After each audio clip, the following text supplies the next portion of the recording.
हाँ जी, अस्सलाम वालेकुम जी दोस्तों। आज मैं ਤੁਹਾਨੂੰ ਇੱਕ ਜ਼ਾਤੀ ਤੌਰ ਤੇ ਰਿਕੁਐਸਟ ਕਰਨਾ ਚਾਹਨਾ ਕਿ ਜੋ ਤੁਸੀਂ ਛੋਟੇ ਬੱਚਿਆਂ ਨੂੰ ਮੋਬਾਈਲ ਦਿੰਦੇ ਹੋ ਇਹ ਬਿਲਕੁਲ ਨਾ ਦਿਓ। ਬਹੁਤ ਜ਼ਿਆਦਾ ਨੁਕਸਾਨ ਹੈ।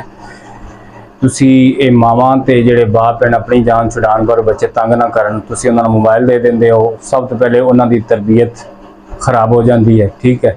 ਔਰ ਦੂਸਰੀ ਚੀਜ਼ ਹੈ ਉਹਨਾਂ ਦੀ ਨਜ਼ਰ ਵੀਕ, ਉਹਨਾਂ ਦੇ ਪੱਠੇ ਕਮਜ਼ੋਰ, ਪੜ੍ਹਾਈ ਪਾਸੇ ਧਿਆਨ ਨਹੀਂ ਹੈਗਾ। ਸਭ ਤੋਂ ਵੱਡਾ ਨੁਕਸਾਨ ਤੇ ਉਹਨਾਂ ਨੂੰ ਤੁਸੀਂ ਨੈਟ ਦੇ ਦਿੰਦੇ ਹੋ। ਨੈਟ ਬੱਚਿਆਂ ਵਾਸਤੇ ਕਿੰਨਾ ਬੁਰਾ ਹੈ, ਤੁਸੀਂ ਖੁਦ ਵੇਖਦੇ ਹੋ ਨੈਟ ਤੇ ਕੀ ਮਵਾਦ ਆਉਂਦਾ, ਕੀ ਚੀਜ਼ਾਂ ਆਉਂਦੀਆਂ ਨੈਟ ਤੇ। ਖੁਦਾ ਦਾ ਖੌਫ ਖਾਓ, ਬੱਚਿਆਂ ਨੂੰ ਮੋਬਾਈਲ ਨਾ ਦਿਓ। ਇੱਕ ਮੈਂ ਤੁਹਾਨੂੰ ਵੀਡੀਓ ਦਿਖਾਣਾ, 6-7 ਸਾਲ ਦੀ ਬੱਚੀ ਹੈ, ਅਕਸਰ ਮੋਬਾਈਲ ਉਹ ਲੈ ਕੇ ਬੈਠੀ ਰਹਿੰਦੀ ਸੀ, ਮਾਂ ਬਾਪ ਨੂੰ ਮੋਬਾਈਲ ਦਿੱਤੀ ਰੱਖਦਾ ਸੀ, ਠੀਕ ਹੈ।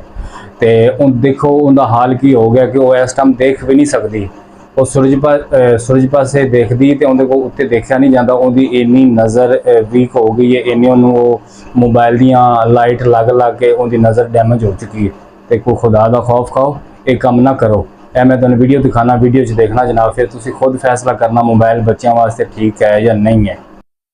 हाँ जी सजाद, क्या हुआ है इस बच्ची को? तो बच्ची है जी, बस मोबाइल देखती रही है, उसकी वजह से इसकी आइज़ ख़राब हो गई। तो ये अब देख नहीं सकती ऊपर? अब ऊपर धूप की तरफ नहीं देख सकती। सुबह रोज़ यही रूटीन है इसकी, बड़ा इलाज करा रहा हूँ, ठीक ही नहीं हो पा रही। बेटा इधर देखो। नहीं देखती।